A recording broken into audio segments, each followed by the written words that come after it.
Alors, bonjour tout le monde. Nous sommes vraiment heureux aujourd'hui. C'est une journée très, très spéciale parce que nous sommes dans le cadre d'un séjour avec Yvan Poirier. Nous avons devant nous 56 personnes. Ça fait 57 avec nous. 55 personnes donc, hein? 57, Je peux oui. compter sur toi? Ça fait 55, oui. Mais c'est pas, c'est quand on a peut-être, en tout cas, Ah oui, ça fait plus. ça va passer. Alors, merci d'être avec nous. Merci à toutes les personnes dans la salle qui ont partagé 4 jours merveilleux, un séjour fantastique, un séjour extraordinaire. Des gens qui sont dans le cœur, des gens qui sont dans la lumière, des partages fantastiques. Merci, merci à tout le monde qui sont là et merci à vous qui allez suivre cette capsule, d'être avec nous aussi. Vous allez pouvoir partager ce merveilleux temps avec nous tous et toutes. Alors aujourd'hui, Yvan, la capsule, c'est en rapport avec les contes de mon enfance. Ah, je suis Hein? heureux d'entendre ça. Parce que les contes de nos enfants, nous, on était des enfants, on s'est fait Oui. conter des histoires tellement incroyables. Moi, je me souviens, je te donne un exemple, si tu me permets.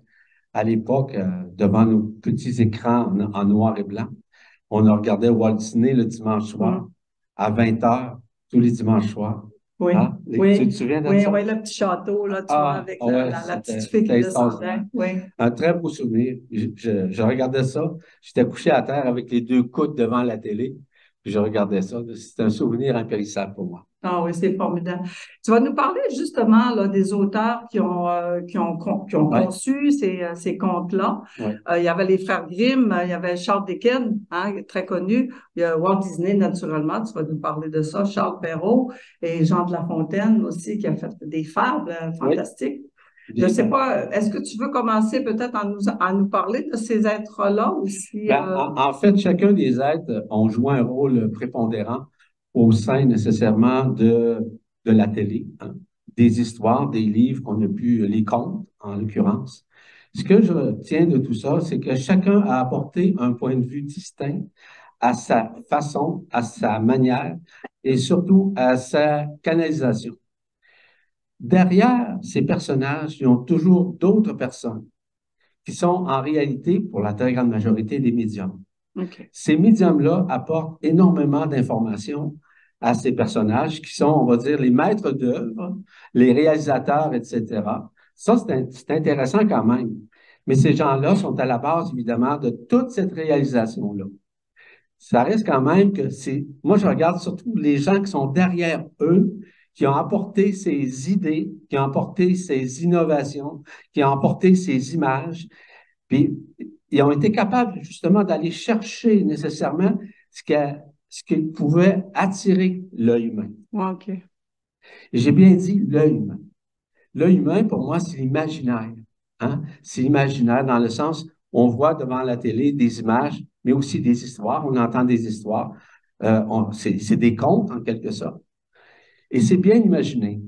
Mais je vais vous parler aussi, nonobstant l'histoire, de l'aspect extérieur, mais intérieur, que j'appelle l'aspect occulte, afin que vous compreniez essentiellement, selon l'histoire concernée, qu'il y a quelque chose derrière tout ça que nous méconnaissons.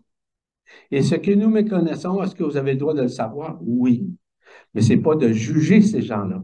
Parce que derrière ces rideaux, parce que c'est le cas, il y a, il y a des êtres archontiques qui ont œuvré justement pour saboter le tout. Parce que pour obtenir de l'argent, pour obtenir des subventions, ils ont dû recevoir ces subventions, mais de quelle manière? Mais à la façon archontique de pouvoir contrôler la situation. L'histoire est bonne, mais derrière ça, vous allez voir qu'il y a des éléments occultes qui ne sont pas nécessairement drôles. L'objectif dans tout ça n'est pas d'essayer de juger ou de condamner ce qui a été fait, mais de réaliser que derrière ces rideaux, il y a des choses, on pourrait dire, occultes, mais aussi très dommageables pour la conscience humaine, ce qui touche nécessairement le subconscient chez les êtres humains. Donc, ce n'est pas un hasard si nous parlons de subconscient derrière justement cette capsule. Je rappelle que cette capsule est aussi supramental, hein? Et le supramental, c'est juste pour vous démontrer qu'on peut parler de l'aspect mentalisé de l'histoire, des contes, etc., mais aussi de réaliser à quel point que derrière tout ça, c'est le supramental qui est en mesure de l'expliquer et est en mesure justement de nous donner certaines données, certains exemples qui peuvent nous permettre justement de voir que tout a été occulté dans tous les sens du terme. C'est dommage, mais vous devez le savoir.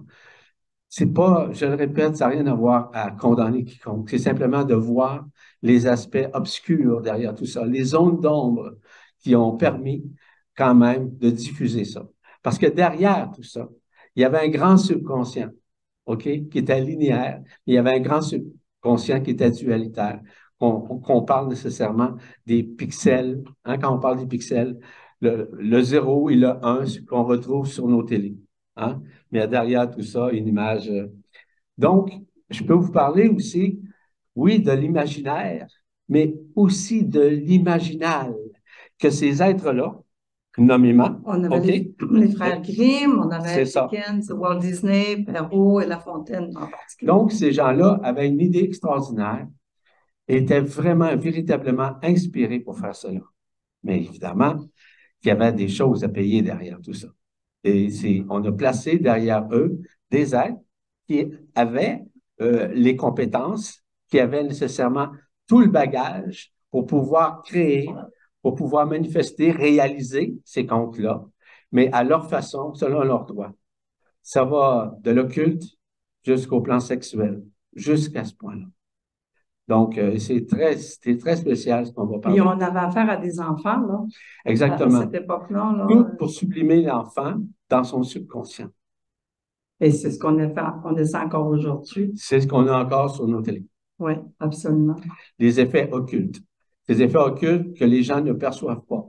Cependant, à cause de la vision oculaire est reliée à l'imaginaire, hein, notre vue extérieure, mais la vision intérieure, c'est une vision imaginale. On se souvient, hein, lors de ce séjour, qu'on vous a montré quelques images de l'imaginal. Oui. Hein? Cette image, vous avez vu, hein, à quoi ressemble l'intériorité. Bien, évidemment que ça, c'est l'imaginal. L'imaginal, ça signifie l'imagination, non pas extérieure. C'est l'imagination de l'introspection, mais surtout de l'introjection intérieure de ce qui nous sommes. Donc, je vais parler en même temps de ça. Donc, imaginal, ça signifie l'image d'Alcyone, en l'occurrence de la source centrale. On commence nos petits contes. On t'écoute. On part. Alors, on va commencer avec le petit chaperon rouge. Les frères Grimm. Alors, écoute, un chaperon, anciennement, c'était un petit capuchon. Et la couleur rouge était pour les enfants. À cette époque-là, quand c'était un enfant, on lui faisait beaucoup porter de rouge. Aujourd'hui, ça ne veut plus dire ça, un chaperon. Non, qu'est-ce que ça veut dire selon toi? On dit que c'est quelqu'un qui nous accompagne quand on est jeune fille ou jeune homme, par souci de convenance. Oui. Puis il y a l'autre aspect aussi là-dedans, si tu me permets, Dominique, c'est l'aspect occulte derrière tout ça. L'aspect occulte, vous avez connu peut-être le Ku Klux Klan. Oui. OK? Les gens qui sont très racistes, hein, et il y en a sexistes et tout ça. Avez-vous remarqué comment ils sont habillés? Hein, avec tout en une blanc. capuche. Ouais, tout en blanc. Puis il y en a qui étaient en rouge également, oui. Okay, avec une croix, etc. Voyez-vous, derrière tout ça, c'est très subtil de la façon que c'est présenté. Oui. Il y a aussi les initiations qui se sont passées aussi à des époques occultes. À des époques, on peut parler des Templiers, on peut aller jusque-là, mais on peut aller aussi dans des mondes où on a des sectes religieuses, en l'occurrence. On a aussi des sectes aussi qui sont vraiment archontiques. Il y a aussi le chamanisme derrière tout ça. Il y a énormément de mécaniques derrière tout ça qu'on ne voit pas à travers ces chapeaux ou ces affaires-là. Ces chaperons. Ces chaperons. Comme tel. Oui. Mais il y a derrière tout ça, le chaperon rouge. Après ça, on va continuer à... Oui, OK. Ouais. On t'intervient quand tu veux. Merci. Pas de problème. Alors, le rouge, souvent, est lié ici, en ces temps, au siècle qu'on vit, au sexuel. Mais à l'époque, au 17e siècle, là, durant la période de Grimm, c'était le vert qui était relié au sexuel. Mais aujourd'hui, dans ce temps-là, c'était même relié à la spiritualité, le rouge. Exactement. Donc, le vert est relié à quoi? Au chakra du cœur. Donc, initialement, Oui, c'était le chakra du cœur Mm. avec lequel on voulait exprimer ses comptes. Tandis que ça a viré au rouge, qui est relié évidemment au sacrum, qui est relié au sexe, à la sexologie et à la sexonomie, c'est-à-dire nommer le sexe.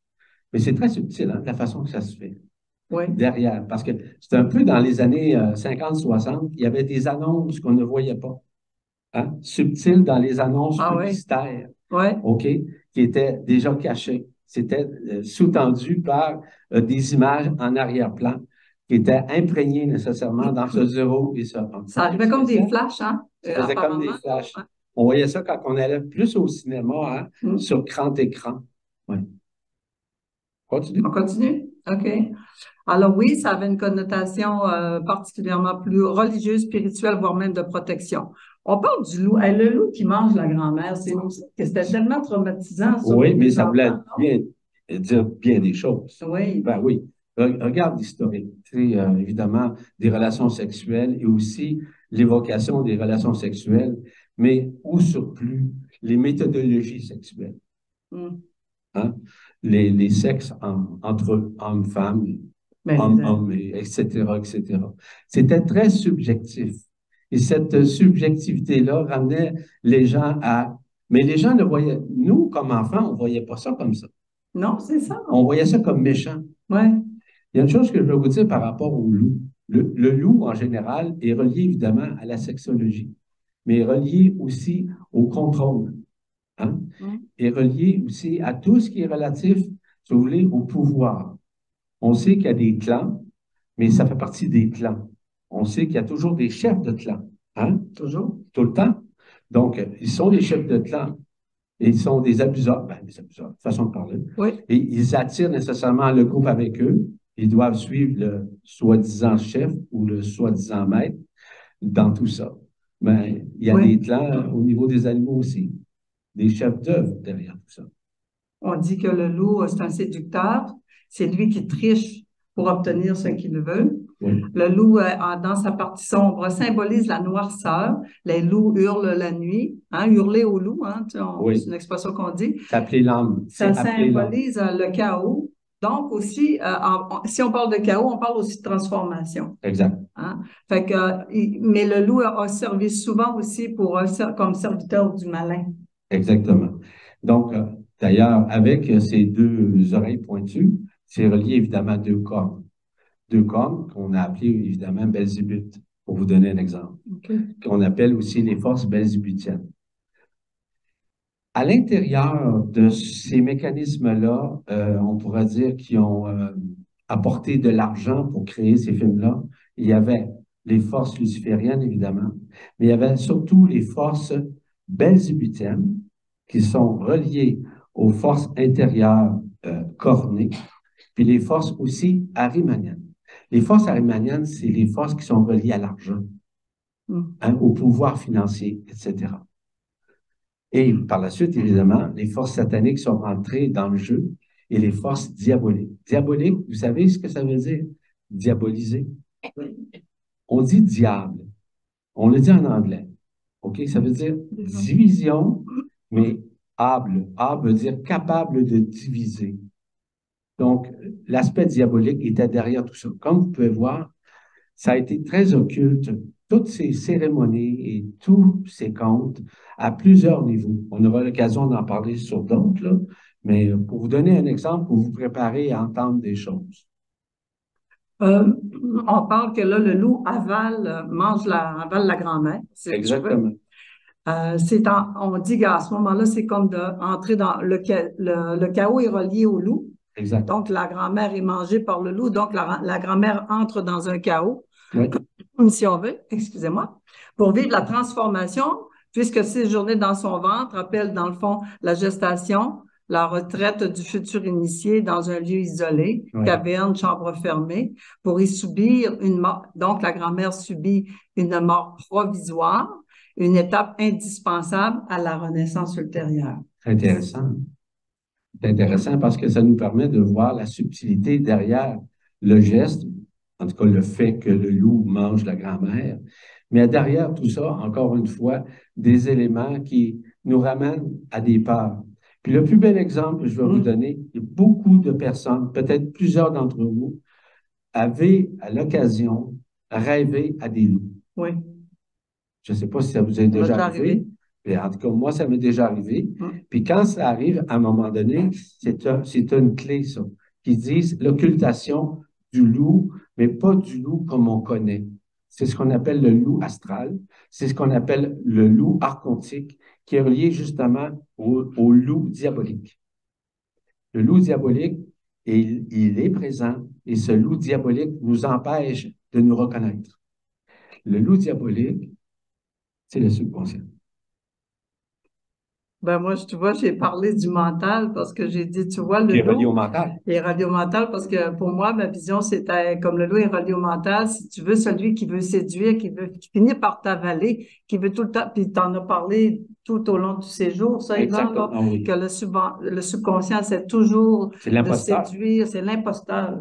Donc, le loup, c'est l'imposteur dans nos rêves. Oui, absolument. Donc, qui est représenté par un loup, mais le subconscient, c'est ce qu'on appelle l'imaginaire, qui est superposé au sein de nos rêves. Et là, on se ramasse dans un chaos, justement. Exactement. Et, en conflit intérieur. Dans un conflit intérieur, puis à en finir pour faire une transformation, c'est ça qu'on parle de nos face-à-face. Exactement. Vous savez ce qu'on fait, nous deux, présentement, là? On ne s'est pas parlé là-dessus. Jamais de la vie. On ne sait jamais. Ce qu'elle vous présente, là, on ne s'est pas parlé de ça. Simplement pour vous dire que le point de vue qu'elle apporte est fort intéressant et évidemment, il est vrai, il est réel. C'est pour ça qu'on doit aller un peu plus loin. Et en supramentalité, c'est surtout d'expliquer ces mécanismes-là qui sont derrière ou qu'on ne voit pas, malgré l'histoire historique. Oui, puis je tiens vraiment à le préciser, hein, c'est vrai, parce que moi, je fais vraiment mes choses de mon côté. Yvan savait que j'avais des comptes, que je voulais travailler avec des comptes, mais pas plus. Je fais vraiment mes choses toute seule. Puis je sais que des fois, de le coincer un peu, c'est tellement de misère, je m'arrive encore. Bon, à un moment donné, veux-tu que ça arrive, coudonc? Oui, j'aimerais ça. Mais écoutez bien celle-là. Je pourrais peut-être faire exprès. Oui. Ah, ben là, faut que tu sois honnête. Ben, je suis honnête. Tu vas être coincé honnête, là. Non, mais. Pas un faux coinçage. Non, mais on va dire, je me suis fait avoir, là. Surtout comme ça, là. Non, mais. Je pourrais jamais imaginer que tu me mens. Il faut bien rire, quand même. C'est, la subtilité de Dominique. Alors, on arrive avec la libération du bûcheron. Oui. Le bûcheron qui vient, lui, ouvrir le ventre du loup, ce qui signifie, dans le fond, de renaître à la lumière après le chaos, franchir un cap, être dans une espèce de savoir. Le séjour initiatique aboutit toujours à la transformation de la personnalité qu'il a subie, le passage de l'enfant inconscient, qui est le petit chaperon rouge, à la sagesse de la grand-mère, qui est libérée. Oui. Et le chaperon rouge dit aussi à la fin du conte, je ne sais pas s'il y en a qui se souviennent, mais le chaperon rouge dit qu'à l'avenir, elle va être très prudente et qu'elle ne se fera plus berner. Puis toi, tu nous as raconté dans le séjour il t'est apparu, tu as vu des êtres que tu savais que tu te ferais pas berner par eux parce que c'était... Ah oui, c'est déjà arrivé à quelques occasions où des êtres assez spéciaux ont essayé d'occulter ma conscience, mais ça n'a pas marché. Je rentre pas dans ces détails-là parce qu'on en a parlé lors du séjour. Du séjour, c'est ça. Mais ça reste quand même qu'il y a des éléments très subtils où on essaie d'obscurcir nos consciences et qu'on est capable de les décoder seulement par leur approche, leur façon d'agir, leur mimétisme, hein? Et on dirait qu'ils sont super, mais derrière eux, c'est très subtil. Ils vont essayer même de s'approprier de ceux et celles qu'on aime, par exemple. Ils vont essayer de s'approprier, par exemple, nos qualités pour pouvoir les démontrer. Regarde, moi, je suis comme lui. C'est très subtil, hein, ces gens-là. Mais on les voit de loin qui s'en viennent. Mais des fois, je parle pour moi, à l'occasion, j'ai été naïf un peu, tu sais. Je ne dis pas bonasse, mais naïf parce que je pensais que ces personnes-là étaient de bonnes personnes, mais je Je n'osais pas aller plus loin. Je les écoutais, puis, mais en fait, ils faisaient beaucoup de mimétisme derrière tout ça. OK. Ils faisaient des faux semblants. OK. Et ça, Bon. c'est... Mais il faut rester vigilant. Il faut rester allumé. Il faut rester vigilant, c'est sûr. Exactement. Absolument. C'est ça. Mais je veux juste spécifier aussi qu'on parle un peu là, du côté obscur des contes, souvent. Il y a des belles... Parce que le loup a aussi une belle connotation. Tu sais, la culture amérindienne reconnaît des qualités Ouais. fantastiques au loup. Et ça, faut le valoriser aussi, ça. Oui, puis tu as raison. Mais j'ajoute à ça, c'est que le fait que la grand-mère, en tout cas, l'enfant va sortir Oui, hein, oui, de la loupe, peu oui, importe, là. Regardez, c'est la Renaissance à quelque part aussi, oui. subtilement, derrière tout ça. OK? Mais il y a ces aspects-là qui sont paradoxaux. Hein? Un aspect paradoxal, ça veut dire qu'on voit une partie du bien fondé, mais du mal aussi qui est aussi fondé, pour toujours maintenir la race humaine dans la dualité. Toujours. Parce que le subconscient derrière tout ça va toujours vous amener dans un paradoxe duel. C'est-à-dire de faire en sorte de dire, est-ce que c'est vrai, est-ce que c'est faux, qu'est-ce que ça veut dire et comment pouvons-nous l'interpréter? L'interpréter, dis-je bien. Donc, tout ça est subtil, tout ça est relatif pour chacun. Derrière tous ces mécanismes-là, on est en mesure parfois de décoder les bonnes choses, mais des fois, ça peut prendre un bout de temps avant qu'on puisse le décoder. Est-ce que tu penses, Yvan, tu nous as parlé beaucoup dans les 4 jours subconscients. Oui. Quand on est un enfant puis qu'on entend ces contes-là, est-ce que, sans qu'on s'en rende compte, on est des petits-enfants, on est purs, mais ça touche le subconscient de l'enfant, Ça touche pas, sans savoir vraiment, on décode, là, qu'est-ce qui est en arrière de tout ça. C'est très intéressant ce que tu parles. Je vais vous expliquer quelque chose de très spécial. On est d'accord que de plus en plus, les enfants vont à l'école de bonne heure, c'est-à-dire, comment on appelle ça, dans la garderie? La maternelle? La maternelle. La maternelle. Aujourd'hui, les enfants, 3 ans, 4 ans, si je ne me trompe pas. 4 ans, Okay? certain. En France, je pense que c'est presque 3 ans. 4 ans.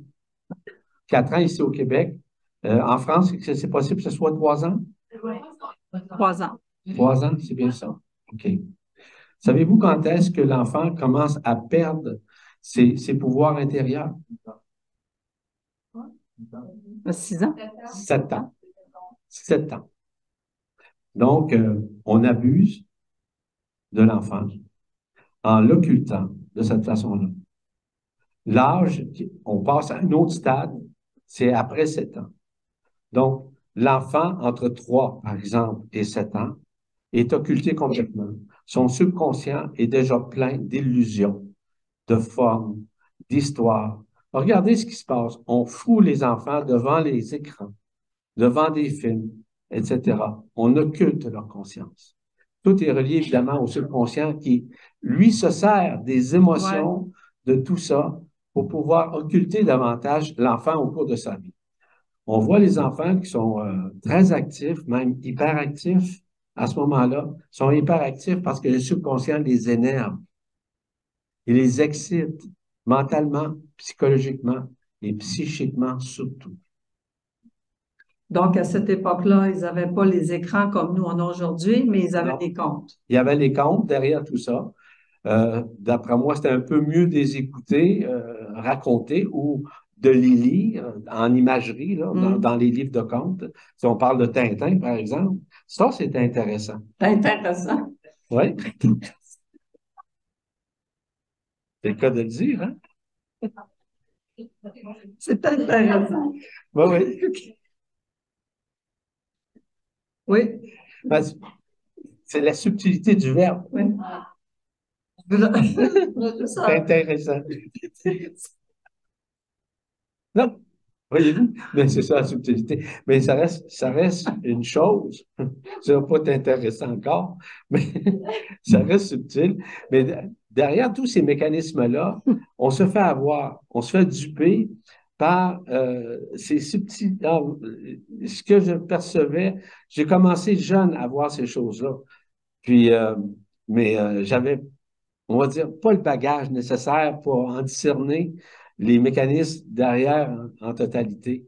Mais en tout cas, on s'est fait avoir pas à peu près pour ça.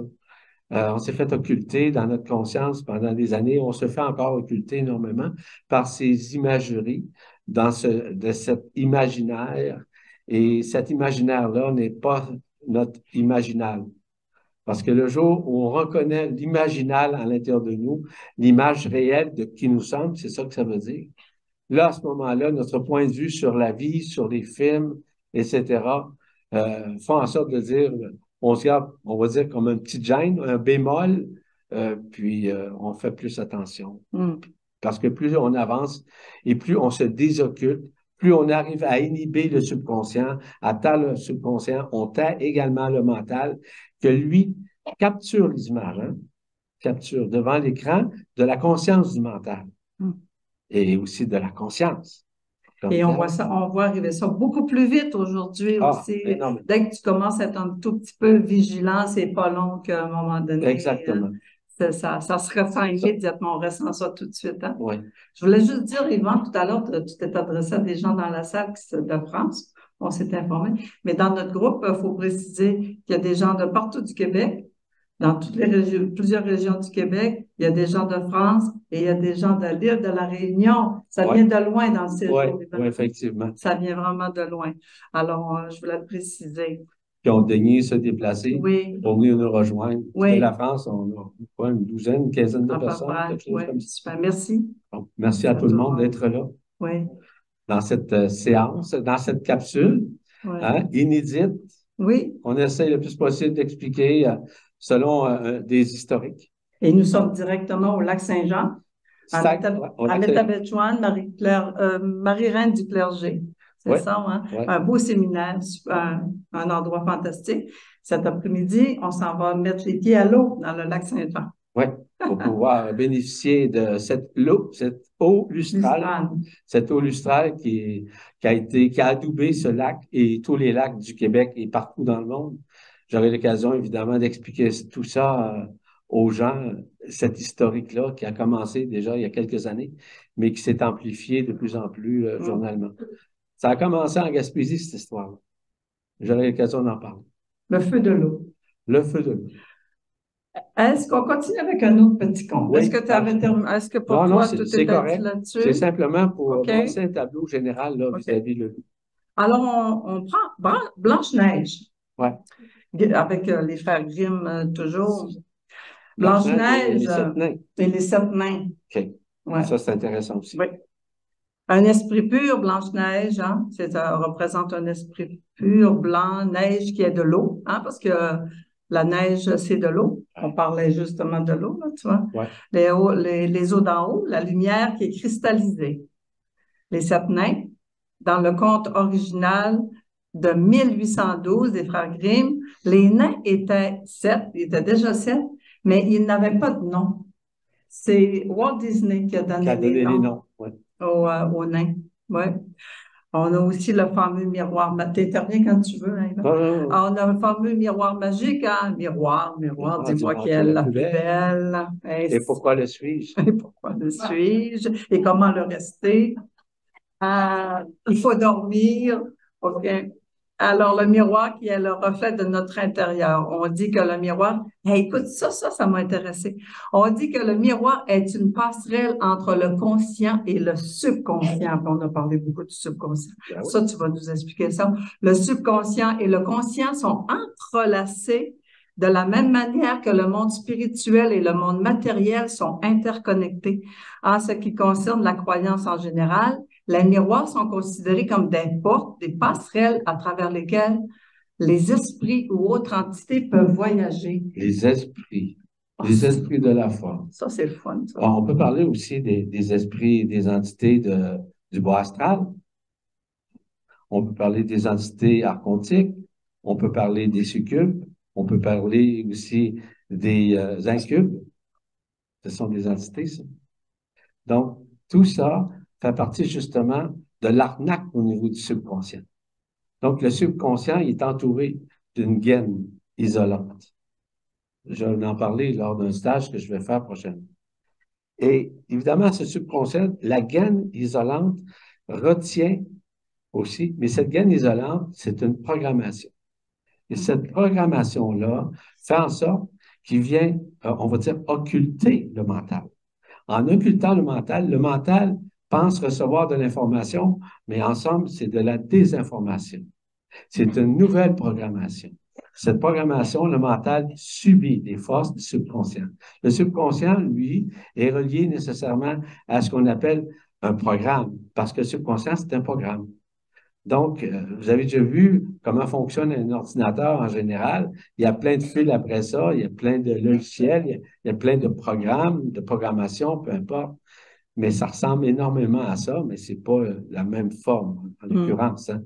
Donc, la beauté qui est pas très belle, en réalité, de tout ça, c'est de réaliser qu'à l'intérieur de ce processus, tout ça a pour objectif d'endormir les consciences des êtres humains. La programmation va faire en sorte de programmer la programmation de la matrice astrale avec le subconscient et le subconscient de programmer le mental.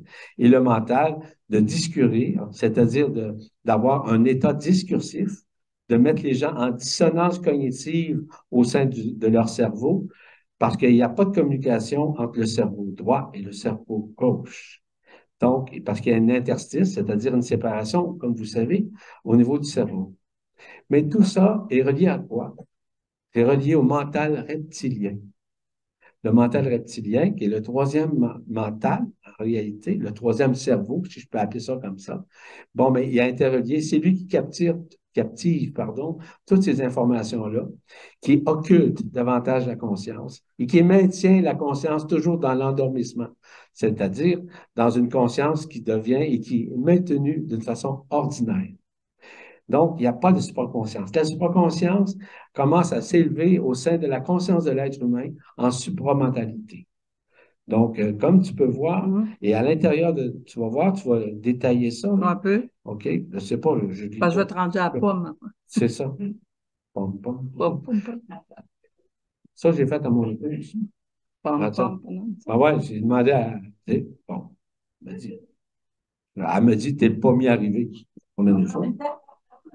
Pom, pom, pom, pom, pom, pom, pom, pom. Poirier, le pommier arrivé. C'est ça. Poirier, ils disent que c'est l'arbre de la sagesse. Ça, c'est une autre histoire. Le miroir, est-ce que c'est vrai que le miroir, c'est une Le miroir, c'est la non-reconnaissance. Le miroir, c'est ce que nous voyons. Ce qu'on voit, on voit à l'extérieur, c'est uniquement un reflet, un miroir de l'illusion de la forme de ce monde éphémère. C'est ça. Donc, la personne se voit dans le miroir, mais ce qu'elle voit, c'est son personnage, son nombre de formes, hein? Sa structure, sa forme dans toutes ses formes et dans toutes ses dimensions en tant que telle. Mais derrière derrière ce miroir, il y a une vie. En somme, là, un miroir, c'est un trou noir. Puis je vais vous donner un exemple qui est arrivé il y a déjà plusieurs années de ça, où je demeurais, évidemment, au Québec. Et j'arrivais de l'Égypte. C'est assez particulier. Et j'ai eu le privilège de rencontrer Thoth, qui fait partie, là, vous savez, l'espèce d'ibis avec un grand nez, etc. Là. Il est rentré chez nous. Mais dans le fond du corridor à la maison, il y avait un grand miroir. Ce miroir-là servait de trou noir pour laisser passer les gens qui pouvaient se téléporter. Et ça, je l'ai vu de mes yeux, vu concrètement. Donc, le miroir, en somme, c'est un trou noir. Et croyez-le ou non, ben, oui, il reflète notre image lorsqu'on se pointe devant, mais j'ai déjà fait un exercice, je parle de 30 ans, 40 ans passés, juste pour le plaisir de le faire. Parce qu'on m'avait suggéré, tu regarderas dans le miroir, puis tu prendras une chandelle, puis tu la mettras là, devant le miroir, avec toi. Ben, ce que j'ai vu, c'est que ma présence, ma forme, elle a disparu. Mais à ce moment-là, honnêtement, je ne savais pas que c'était un trou noir. Mais je suis disparu. Ça veut dire que c'est un trou noir.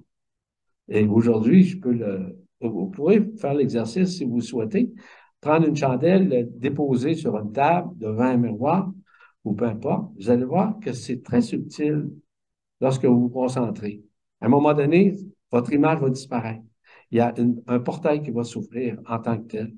Et est-ce que ça veut dire de traverser le miroir? Peut-être pas.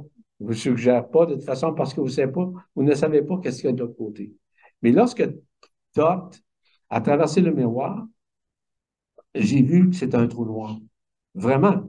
Lorsqu'il apparaît, lorsqu'il apparaît, là, comme tel, c'est physique, là, c'est une téléportation. Il se reformalise dans sa forme initiale et est reparti par le même trou noir, tout simplement. Il est venu me jaser ça. Ah, je ne vous dis pas ce qu'il m'a dit. Êtes-vous capable de garder un secret? Ah ouais. Bon, moi aussi. Mais c'est pas tous les miroirs, là. Ça commence à être épeurant, là. Ça peut être tous les miroirs. Oui. Ça peut être tous les miroirs. Ça dépend toujours de la conscience qui est capable de supporter l'éphémère Ouais. ou encore de se dissocier de l'éphémère de la personne et de la forme que nous portons. Il y a des fenêtres aussi. Des fois, tu sais, les vitraux, là. Oui. Des vitraux qui sont les vitraux. oui, dans la basilique à Québec, tu m'avais dit que Ah, ben oui, et à Trois-Rivières surtout. à Trois-Rivières, OK. C'est des portails. Des portails. Nous sommes allés justement à Trois-Rivières, à cette basilique, qui a seulement un clocher. Et c'est le clocher de l'unité qui représente l'unification de Québec, qui est à l'est, et de Montréal, qui est à l'ouest. Donc, c'est ce qu'on appelle la pointe du triangle. Ah, oui, oui, c'est vrai. Oui. Et lorsque nous sommes allés, justement, dernièrement, avec témoins, évidemment, nous étions 5 ou 6 pour y aller. Lorsqu'on est rentré dans la cathédrale, l'orgue a parti. Nous avons entendu l'orgue partir. Du moment où on a ouvert la porte, il est en train de faire, évidemment, une rénovation, il est en train de calibrer, si on peut dire, l'orgue comme tel. Et ça a joué l'orgue à différentes fréquences, à différents tons. C'était extraordinaire. On a vibré beaucoup, mais on ne s'attendait pas à ça du tout. Je vous donne un exemple comme tel. Bon, on revient justement au miroir. Donc, le miroir peut jouer un rôle important de transinversement aussi. Ah. OK? De retrouvailles avec vous-même, d'une reconnaissance de l'imaginal que vous avez, malgré l'imaginaire que vous voyez de votre image. OK? C'est une possibilité. Donc, j'ai peut-être trouvé une partie, lorsque j'ai fait l'exercice, où j'ai vraiment, je suis disparu devant le miroir. Ben, qu'est-ce que je fais avec ça? Ben, tu ne te vois pas. Non, mais honnêtement, je ne savais pas. Aujourd'hui, je le sais. Mais qu'est-ce qu'il y avait de l'autre côté? Honnêtement, je l'ai. Mais quand on voit notre image aussi, à ce moment-là, ça a une importance. Il faut apprendre à l'aimer. Ce reflet aussi. Oui, mais c'est un bon point, ça aussi. Oui, parce que, tu sais, j'ai une ride là, là, ça commence à plisser, tu sais. Oui, ça c'est l'aspect endoformique. Ouais. Mais ce qui est important dans tout ça, c'est que lorsqu'on se regarde dans le miroir, on doit faire en sorte que lorsqu'on juge quelqu'un, on doit se regarder. On se juge nous-mêmes. Absolument, oui. Ouais. On Intéressant. passe à un autre. Oh non, non, j'ai pas fini, moi, avec ça. Non, J'ai pas fini. On continue parce qu'il y a d'autres choses à dire sûrement. Oui, attends. Je suis allée trop vite. OK. C'est justement à l'époque d'Adam et Ève, parce qu'Ève était trop pressée. Il a dit Adam menu. Alors, on parle de la pomme empoisonnée, fruit défendu de la Genèse, oui. Adam et Ève, oui. Chassés du paradis car ils ont goûté aux fruits défendus, et qu'il y a toute une rhétorique autour de des pommes, la pomme. Blanche-Neige qui tombe endormie car elle a croqué la pomme. Guillaume Tell qui devait fendre la pomme avec la flèche de son arc qui était sur la tête de son fils. On dit aussi chanter la pomme. New York qu'on appelle Big Apple. La compagnie Apple, etc., avec tous ses portables, qu'on voit tout le fameux signe de la pomme croquée. Alors, c'est spécial. C'est la pomme archontique. Hein? Donc, c'est la pomme archontique pour maintenir les consciences toujours vers l'extérieur. Tout ce qui est ordinateur, tout ce qui est écran, je vous rappelle, c'est binaire tout le temps. Entre le 0 et le 1. On est toujours associé à ça, bien inconsciemment. Ce qu'on voit de l'extérieur, je vous dis, ce sont uniquement le binaire. Ce qu'on voit à l'extérieur, ce que je vois à partir de l'écran ici, ce que je vois devant moi, c'est binaire. En réalité, ça n'existe pas. C'est seulement un miroir qui est transféré de la vision oculaire. Mais le jour où il y a un transaversement au niveau de l'aspect oculaire, c'est là qu'on voit la réalité de notre propre intériorité. On appelle ça l'introjection. La projection, c'est extérieur, l'introjection, c'est vers l'intérieur. Et souvent, je vous dis, dans des séjours, dans des stages, etc., je vous dis, faites l'introjection. Vous pouvez faire qu'on appelle une introspection, c'est-à-dire une conscientisation de votre vie, qu'elle soit spirituelle ou vis-à-vis les relations que vous avez. Mais l'introjection est relative justement au fait de s'introduire à l'intérieur, d'avoir ce regard vers l'intériorité. Je fais des analogies pour justement qui est relatif, justement. On parle de la pomme. La pomme, c'est archontique. Hein? Ouais. C'est maintenu, évidemment, par un groupe d'êtres en technologie, en partie, mais sous la juridiction, évidemment, des forces arimanées. On a la fameuse sorcière hein, qui court après Blanche-Neige aussi tout le temps pour la faire mourir. Oui, ça, c'est les forces pour l'endormir. Elle a fini par l'endormir aussi. Bien, c'est de ce sommeil-là qu'on doit nous aussi sortir parce que tous ces systèmes-là, tous ces écrans-là, c'est pour nous endormir. Exactement. Pourquoi on dit que c'est binaire? La pomme, c'est justement le fait de nous endormir. Oui. Donc, c'est l'écran. Ce sont les écrans que nous regardons. Donc, la pomme, c'est subtil hein, quand même, hein? Mais la compagnie de ce nom cache des réalités que nous méconnaissons, qui sont occultées. Ouais. L'aspect archontique, c'est d'une intelligence là, abondante, vraiment. Mais ce n'est pas l'intelligence du cœur, c'est une intelligence de contrôle. C'est une intelligence pour rendre davantage les gens vulnérables. Puis on se sert toujours du subconscient ainsi que du mental pour maintenir cet enfermement. OK. C'est des forces occultes. On parle du cercueil de verre. Après, tu sais, avec les nains, ils ont pris Blanche-Neige, ils la pensaient morte, et elle a été déposée dans un cercueil de verre. Le verre est représenté par le cristal, la pierre qui est énergisante. L'émeraude. Hein? L'émeraude. Ah, l'émeraude, OK. Oui. Pierre énergisante qui magnétise, qui protège, qui rappelle la géométrie sacrée. Exact. Donc, ce cristal, ben, tu dis que c'est une émeraude. Ben, donc, protéger Blanche-Neige de la mort, d'une mort véritable, parce qu'elle n'était pas morte, elle était juste endormie. Des fois, je dis comme nous. Oui. Et elle s'est réveillée par l'amour, par sa partie masculine, le beau prince. Et voilà, et voilà. C'est ce qu'on appelle le féminin, le masculin sacré, pour pouvoir unifier l'être. Hein? Pour unifier. Donc, on a besoin du baiser, on peut dire, du prince, pour pouvoir désocculter la personne. C'est les retrouvailles avec le bien et le mal. Donc, les retrouvailles avec ce qu'on appelle l'androgyne primordial, qu'on appelle le masculin et le féminin sacré. Donc, ça, c'est relié aussi à l'eau lustrale. C'est très subtil, hein, derrière tout ça. On perçoit de plus en plus des réalités qui sont méconnues chez la race humaine. Pourquoi? Parce qu'il y a des histoires comme ça, abracadabrantes, qui font en sorte qu'on ne voit pas l'occultation derrière ça. On ne le voit pas. Moi, on le voit pas. Et c'est pas de dire que les gens...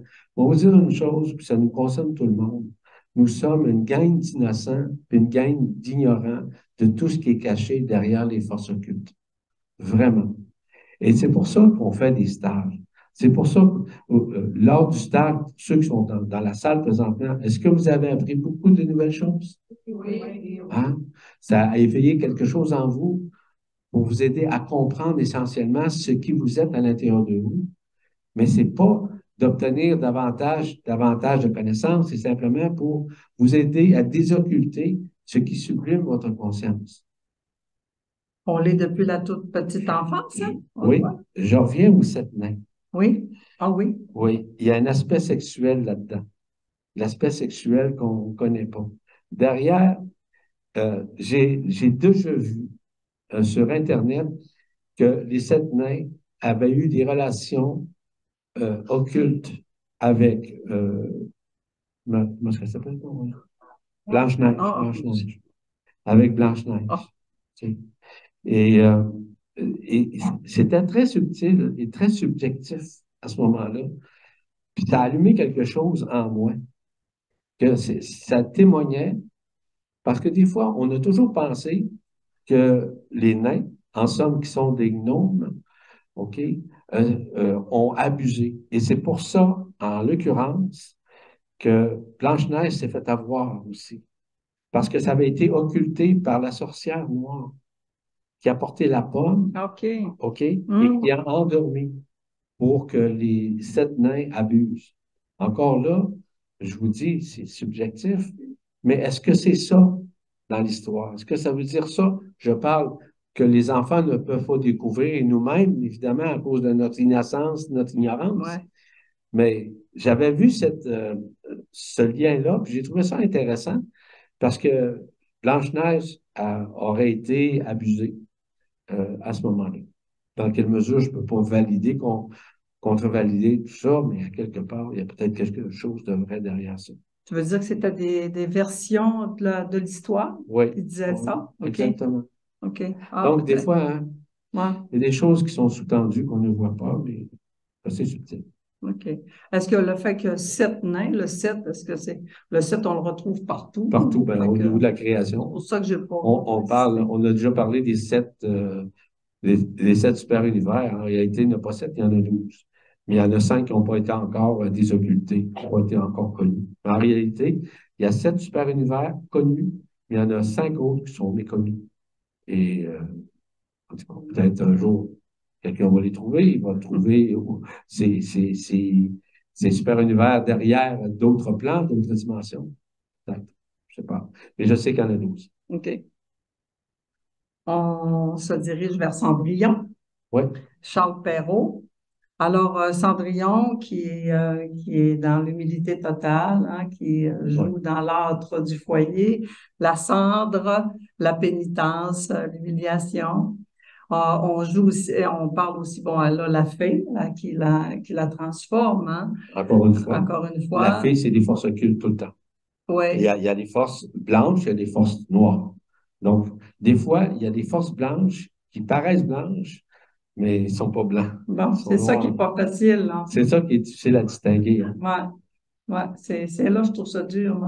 Ouais, mais c'est pas facile, c'est vrai. Ouais. C'est le discernement.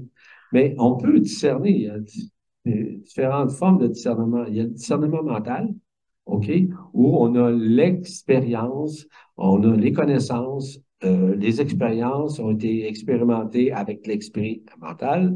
Est-ce que l'expérimental nous a donné la bonne forme, la bonne compréhension? C'est une autre histoire, parce que subjectivement, il est relié nécessairement au subconscient. Donc, on s'est fait avoir là aussi. Ouais. On peut voir des forces qui nous semblent blanches, mais en réalité, elles sont noires derrière tout ça.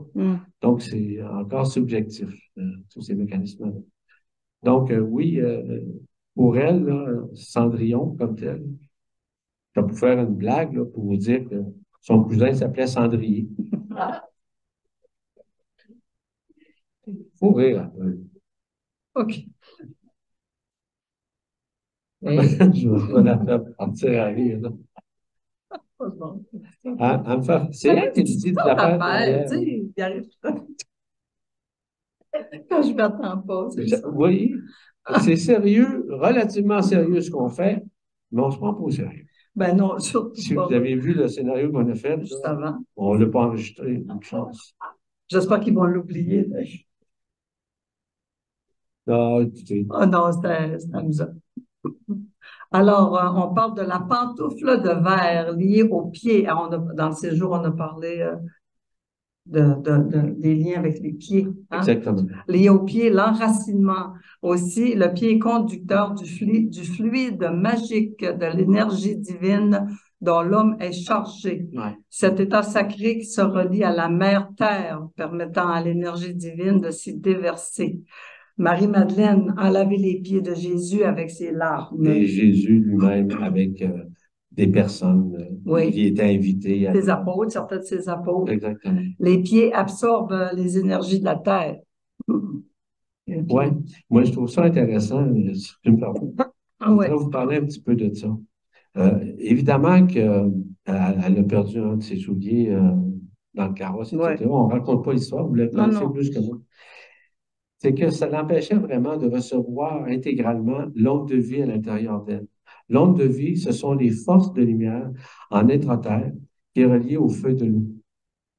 Le feu de l'eau est relié évidemment à l'eau lustrale. L'eau lustrale, c'est justement cette eau qui a été coupée et que maintenant nous avons, d'ailleurs, on va en parler aujourd'hui, lors de notre rencontre au lac Saint-Jean, de cette force-là. Donc, on sait que l'onde de vie, lorsqu'elle monte, elle monte au niveau des pieds, à la racine des pieds, directement, excusez-moi. Et aussi, ça monte au niveau des jambes jusqu'à la Kundalini. Ça, c'est la base de la Kundalini qu'on appelle le sacrum. Et par la suite, ça monte au cœur et ça monte à la tête. Ça, c'est sinusoïdal. Cette eau-là permet de purifier le canal central qui est situé au centre gauche de votre tête, c'est-à-dire à peu près à la hauteur de l'oreille gauche en tant que telle. Donc, cette eau-là, lorsqu'elle monte, évidemment, permet. Mais là, c'est pas ça qui est dit dans l'histoire. Mais simplement, si on va plus loin, dans le supramental, on voit que derrière tout ça, elle avait besoin de ces deux souliers, justement, pour entrer en communion avec son conjoint et avec son prince. Elle a été reconnue grâce à ça, à la grandeur du soulier. Écoutez, il y a tellement des choses que je perçois à travers ces mécanismes-là, mais je vois que à l'intérieur, elle avait besoin de ces deux souliers pour s'ancrer à la terre, comme tu as dit. On appelle ça se terrestrifier. In English, on dit to ground, se grounder. C'est ça. En français, on appelle ça terrestrifier. Yeah. C'est quoi aussi le lien, Jésus, tu sais, Marie-Madeleine, les larmes? C'était relié justement à l'apanage, puis aussi à la réalisation éventuellement de ce qu'on appelle l'onde de vie, qui remonte. Donc, c'était symbolique, vous allez me dire. Laver les pieds, c'est nettoyer aussi ce qui a été sali lorsqu'on a marché sur des terres qui étaient occultées ou des terres qui avaient été toxiques. OK, c'est purifié. C'est purifié. Exactement. Okay. Quand on rentre dans certains lieux, quand on va en Inde, par exemple, ou même en Égypte, on réalise qu'on nous demande de se mettre nu-pied même, nu-bas aussi, mais surtout nu-pied, pour pouvoir, évidemment, ça fait partie de la religion musulmane comme telle, là, mais ça reste quand même que ça a un lien aussi par rapport à ça. Oui, pour eux, c'est un centre qui est pur. Exactement. Alors, il ne faut pas, je ne sais pas, pas le salir, mais je cherche le mot qu'on dit, le souiller, hein? Ouais. Le souiller. Pas souiller le plancher. Pas souiller le plancher, c'est ça, absolument. Je voulais parler aussi du bal de minuit, parce que minuit, ça m'a fasciné. Et elle doit quitter le bal avant minuit, hein, tu sais. Alors, l'heure magique, c'est une heure magique, puis c'est comme une heure qui est effrayante aussi, le bal de minuit. Puis souvent, il fallait revenir à la maison avant minuit, la messe de minuit. C'est comme si c'est l'heure c'est une heure de transformation, minuit. C'est comme la nuit qui se transforme en jour. C'est le point zéro. C'est le point zéro. Exactement. OK. Donc, à ce moment-là, c'est d'arriver au point zéro. Évidemment, encore une fois, c'est pas ça que ça veut dire dans le film ou dans l'histoire. Mais la réalité, c'est le point zéro. Parce qu'on commence un nouveau cycle. On commence une nouvelle journée, un nouveau cycle. C'est ça. Oui, c'est ça. Mais souvent, les choses apeurantes arrivent toujours à minuit ou la nuit. Tu sais, il y a un lien avec la noirceur puis la peur. Ouais. On disait aussi minuit, c'est l'heure du crime. Oui, le voleur sort son couteau pour se faire une beurre de sirop. Un peu comme à l'époque, on parlait du bonhomme 7 heures. Non, c'est vrai.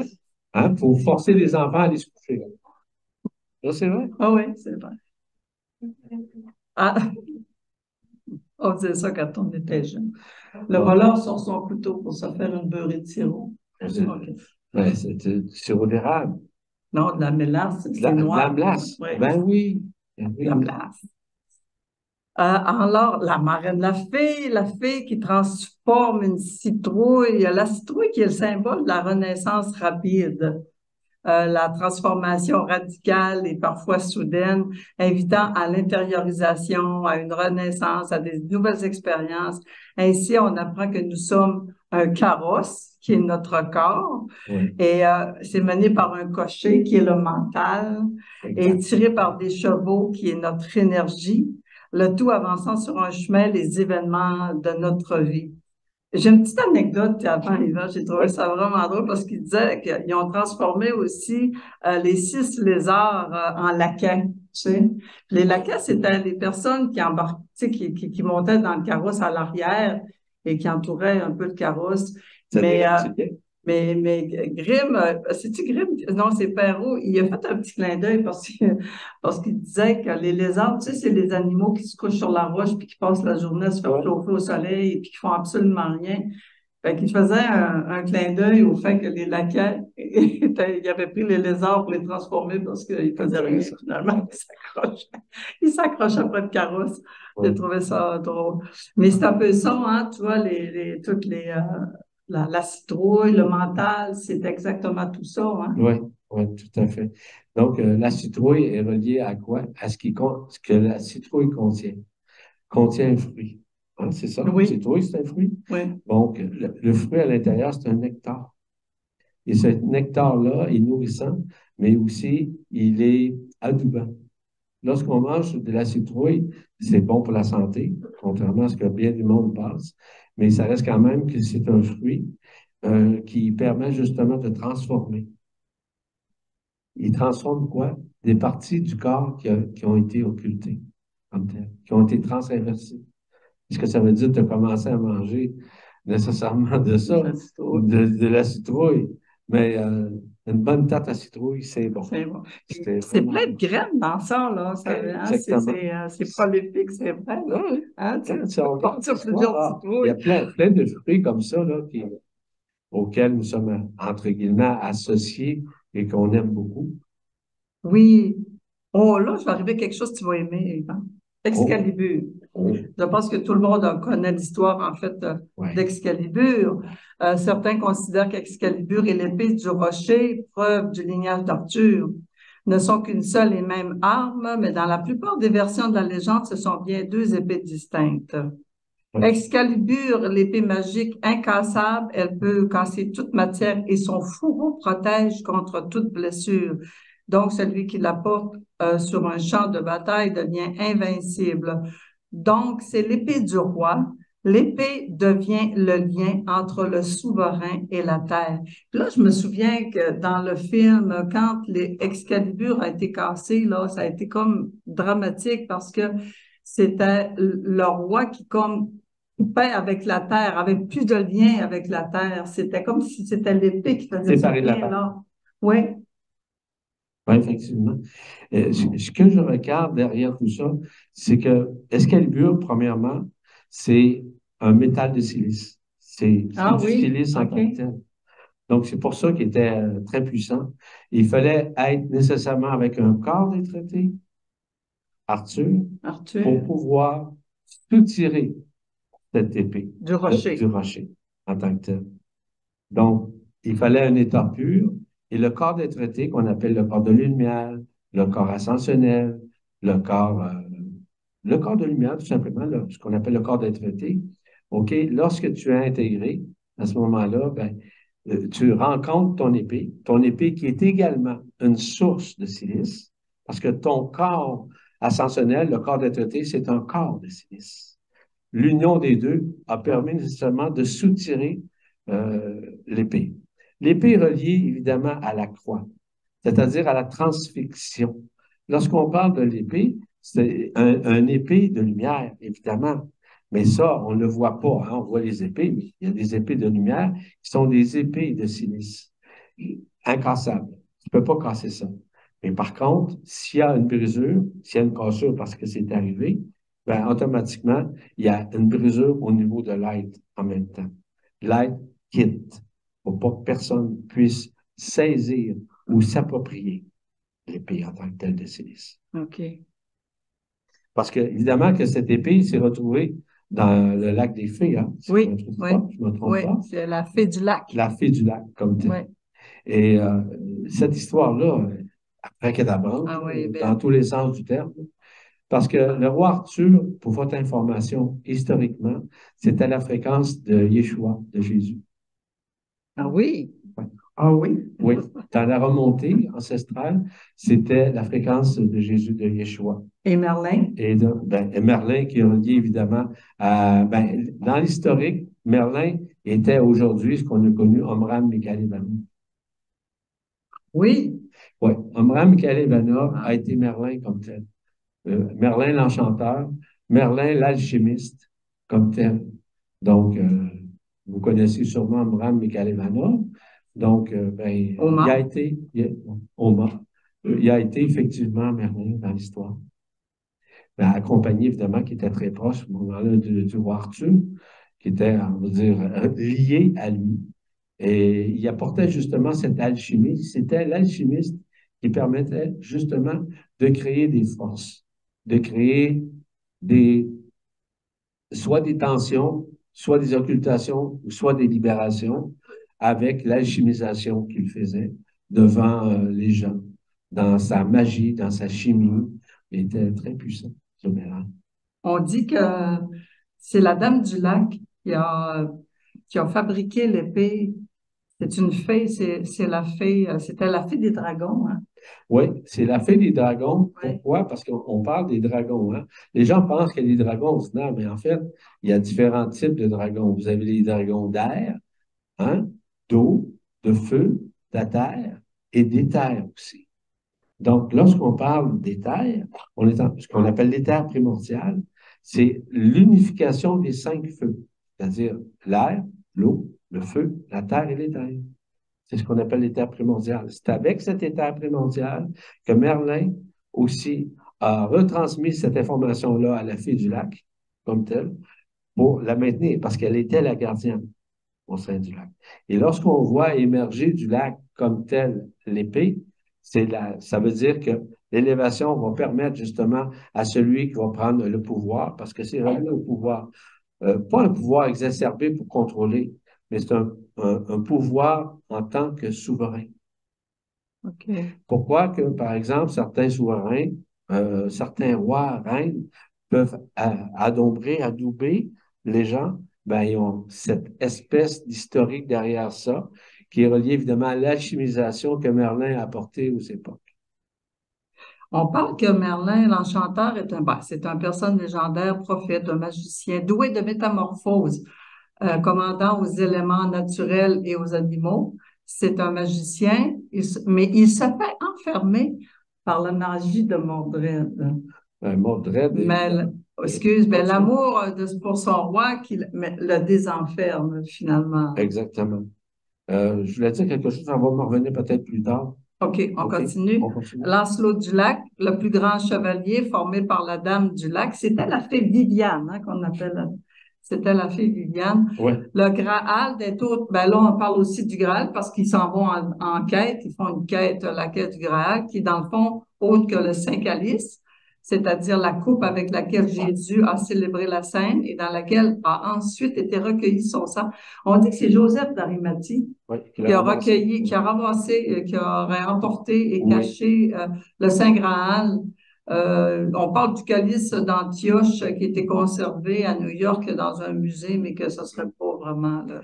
Le Saint Graal, pour votre information, c'est liquéfié, c'est ce qu'on appelle des particules adamantines qui sont réunifiées, sont toutes unifiées dans un élément qui ressemble à de l'eau, ça ressemble à du vin ou quoi que ce soit. Ce sont des particules très puissantes qui ont permis initialement de créer notre monde, de partie de la création. Les particules adamantines, ce sont des forces de la lumière. Et ces forces de la lumière sont hexagonales. On en a parlé justement. Hein? On a eu la prestation de Paul, oui. Paul, ton conjoint, OK, qui a eu la bienveillance de nous faire une excellente présentation et justement pour nous parler de l'aspect de la création, mais aussi de l'aspect de l'énergie derrière tout ça. Puis on a appris beaucoup parce que j'ai tout le temps dit que la science doit aller aussi avec les observations en matière de spiritualité, en matière de conscientisation.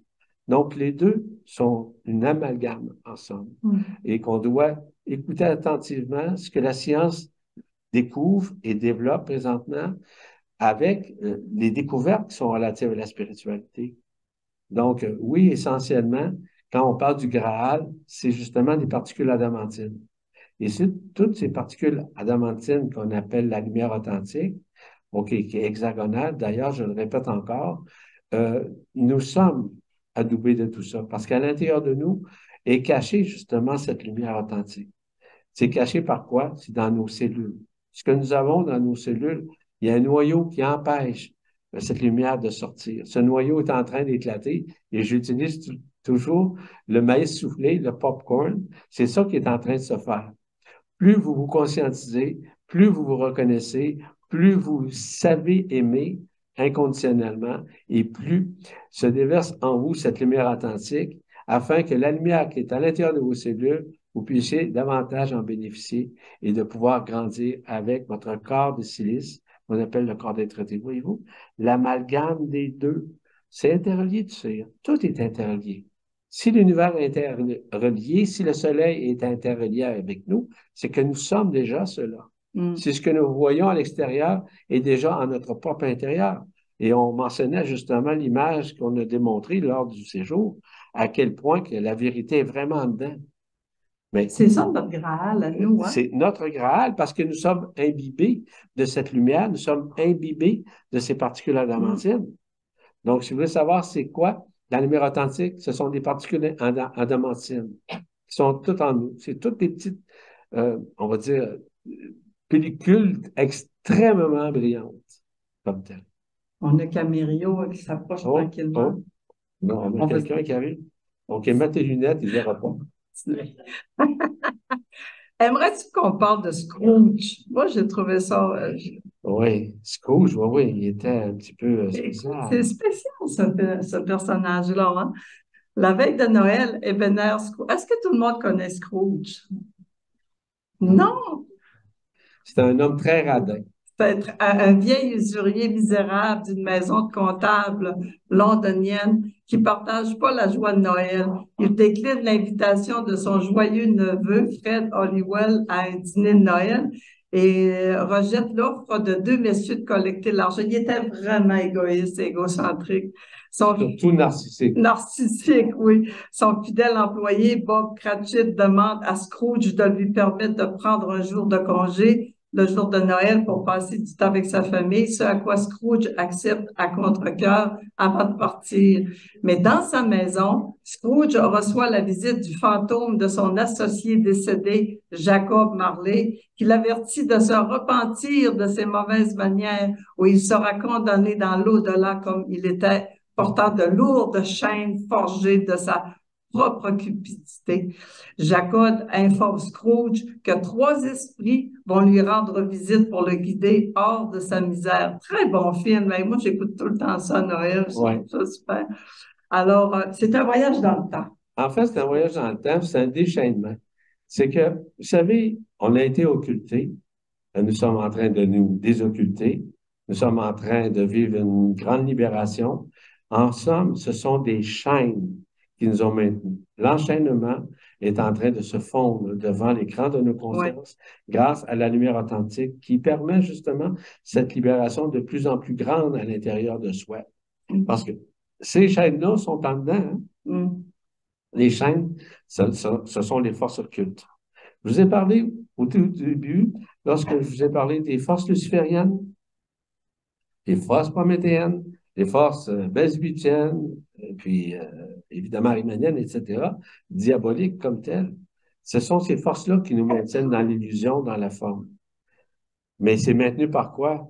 Qu'est-ce que je vous ai dit tout à l'heure derrière ce qu'on appelle le subconscient? Hein? Le subconscient, c'est quoi? C'est justement, il est enchaîné, le subconscient. Oui. Il est enchaîné pour, évidemment, occulter les consciences chez l'être humain. Et si on regarde l'histoire, ben... Oui, c'est ça. Mais en fait, est-ce que ce... Oh, pardon. En fait, est-ce que ce sont les 3 fantômes? Tu sais, on parle des 3 fantômes. Les 3 fantômes, c'est ça qui fait occulter... C'est ça, exactement. Puis le fantôme, comme tel... Excuse-nous. Ah, on change de micro. Ça sort pas bien? Ça sort pas, désolé. On change de micro. Ah, excusez-moi. Ah, OK. Comme ça? Donc, j'en perds. Désolé. Ça va bien? Comme ça? Oh, Désolé on arrive à la fin en plus. Non, mais c'est enregistré. Vous allez avoir accès à le regarder si vous le souhaitez. Oui. Donc, les 3 fantômes qui étaient le passé, le présent et le futur. Oui, c'est ça. On a un tripartite comme tel pour arriver à l'unité, c'est-à-dire à la singularité du sans-temps, du non-temps. OK. Donc, eux autres, ben, ils sont autant dans le passé, dans le présent que dans le futur. Ce sont ce qu'on appelle les forces de l'intérieur de certains plans occultes qu'on appelle le bas astral. OK? Mais le bas astral, maintenant, est en train de subir, évidemment, les foudres de la lumière authentique, des particules adamantines, pour nous libérer. Donc, c'est comme une image simpliste, mais qui est représentative de ce qu'on appelait le monde astral. Donc, je pourrais vous en parler longtemps de cette histoire du bas astral pour arriver un peu plus loin à retrouver nécessairement au sein d'un vaisseau où nous sommes transformés pour nous faire remettre en incarnation ici. Là. Mais je ne vais pas rentrer dans ces détails-là, ce sera encore trop long à expliquer. Par contre, dans le supramental, dans une autre capsule, ça sera peut-être une bonne session à parler justement comment ça s'est passé et comment la mort fonctionnait à l'époque. Donc, oui, ce sont des forces occultes qui maintenaient la conscience de Scrooge, nécessairement dans l'illusion, mais aussi enchaînée en tant que tel. Moi, je voyais ça aussi, tu sais, les trois fantômes du passé, du présent et du futur, c'est comme un peu nous, quand on commence à être à être dans l'éveil, à être plus conscient de ce qui se passe, on fait des face-à-face. Des fois, ça nous ramène dans le passé, des fois, on est dans, tu sais, c'est sûr qu'on est plus dans le présent. Oui, ben on est dans, oui, exactement. Fait que c'est ce qu'il a vécu, lui, là, tu sais, avec ses trois... C'est ça. Mais aujourd'hui, je reviens justement au fait que nous rentrons dans le non-temps, dans le sans-temps, qui permet justement de comprendre davantage ce qui nous sommes à l'intérieur de nous. Parce qu'on doit sortir du temps pour nous unifier. Si on est encore dans le temps, oui, nous sommes encore dans le temps, on est conscient de ça. Mais lorsqu'on fait cette introjection à l'intérieur de nous, on rentre dans le sans-temps. C'est-à-dire qu'on rentre dans le trou noir du cœur. En rentrant dans le noir du cœur, ce qu'on appelle le miroir du trou noir, nous avons nécessairement accès à l'unité, c'est-à-dire à l'essentiel, voire à l'essence primaire de l'unité qui est en nous, de l'autre côté des voiles, l'autre côté des plans obscurs. Donc, le bas astral, le haut astral, c'est dans une dissolution inimaginable présentement. Absolument. Puis, ce que j'aime dans ce film-là, on parle de la transformation de Scrooge. Tu sais, ça arrive à la fin. Oui. C'est quand il commence à avoir peur de mourir. Là, quand l'ange lui dit dans son futur qu'il va mourir, là, écoute, il vient fou. Tu sais, puis là, il dit, je vais changer. Et après, il a changé. Il y a eu une transformation. Oui. Sa conscience bascule. Oui. Absolument. Hier, je trouvais ça le fun qu'on avait notre ami Alain Ricard qui a parlé de la mort. Et puis, il disait, bon, ben, de quoi vous avez peur? Tu sais, au fond, c'est tellement une transformation fantastique, extraordinaire. On passe à un autre niveau, on passe à un autre plan, une autre dimension, à un royaume différent. C'est ça. Jusqu'au soleil, hein, c'est puissant. Aujourd'hui, c'est plus comme c'était avant. Avant, on se retrouvait dans une capsule, mais ce qu'on appelle le vaisseau, OK, Anunnaki, où on était occulté. J'aurai l'occasion d'en parler dans une autre capsule supplémentaire. Hein? Il serait intéressant, ça. Vraiment, vraiment, vraiment. Je pense que les gens seraient intéressés ici à connaître ces aspects-là. Hein? Alors, on voit, quand on regarde, parce que là, on a passé notre temps, je pense, à Paul. Oui, on a dépassé notre temps. Mais comme on voit, Yvan, là, ces contes-là qu'on a eus quand on était enfant, ça nous a souvent très, très, très impressionnés. Et émerveillés, c'est ça. C'est ça. C'est vrai. Mais dans les réalités fort intéressantes que j'ai bien aimées, parce qu'il y avait encore des dualités, c'est les Tintins. C'est les histoires de Tintin, c'était extraordinaire. Hergé. Oui, d'après Hergé. Et c'était fort intéressant parce qu'il y avait des choses qu'on réalisait et qui étaient capables de lutter contre les forces occultes à ce moment-là. Donc, tu sais, dans le temple du soleil, là. Exactement. C'est bon, hein? Ah oui. Il y a des choses intéressantes derrière tout ça. C'est beau, exactement. Ben, c'est ça, c'est ce qui termine un petit peu les histoires, parce que je trouve ça... continuer, mais je pense que on a retourné autour des mêmes choses. Exactement. C'est des forces occultes derrière tout ça. Oui, absolument. Et derrière les films, comme on le mentionnait au tout début, là. Oui. C'est très archontique, hein. Parce Oui. qu'on ne peut pas tourner ces films-là tant et si longtemps que les archontes, ou si vous voulez, les forces occultes, entrent en ligne de compte pour subventionner et aussi occulter derrière l'écran, en imaginaire, ce qui représentait nécessairement le maintien du subconscient. Tu nous as bien expliqué tout ça, Yvan. Merci, merci infiniment. Ben, Comme d'habitude, merci. tu es tellement généreux de tous tes enseignements. Merci. Ben, merci beaucoup. Merci aussi pour ton travail magnifique, hein? Parce que c'est tout un C'est travail fun. qu'elle a fait là, là. C'est fun. Hein? J'aime ça, merci. Elle travaille fort, mais c'est avec son cœur. Merci, Dominique. C'est extraordinaire, c'est fort. Je sais, elle travaille très fort. Elle ne parle pas ce qu'elle fait. Non, Non. elle dit qu'elle travaillait Non, fort faut vraiment. pendant des heures de temps. Puis, J'aime ça. elle adore ça. Parce J'adore ça. elle découvre en même temps, Oui. mais elle voit derrière le voile des Oui, subtilités. ben, ça Et m'amène elle veut les connaître. Oui, Hein, c'est ça, ça hein? m'amène à me C'est pour ça qu'on questionner. travaille ensemble. Oui. On essaye, elle, de son côté, on va dire, connue, puis on regarde d'autres plans. Oh, mais tu arrives avec tes belles lumières tout le temps, tout le temps. Je repars Ben, toujours merci. avec toujours plus dans mon cœur. Merci tout le monde, hein, puis merci pour. Ben voilà, puis notre capsule se termine là-dessus. Tout le monde peut y accéder après ça dans votre site en esprit libre. Exactement. La réécouter à volonté. Merci tout le monde. Merci au réalisateur prochaine. Paul Girard. Oui, merci. Paul. Merci, Paul. Bye bye. Merci.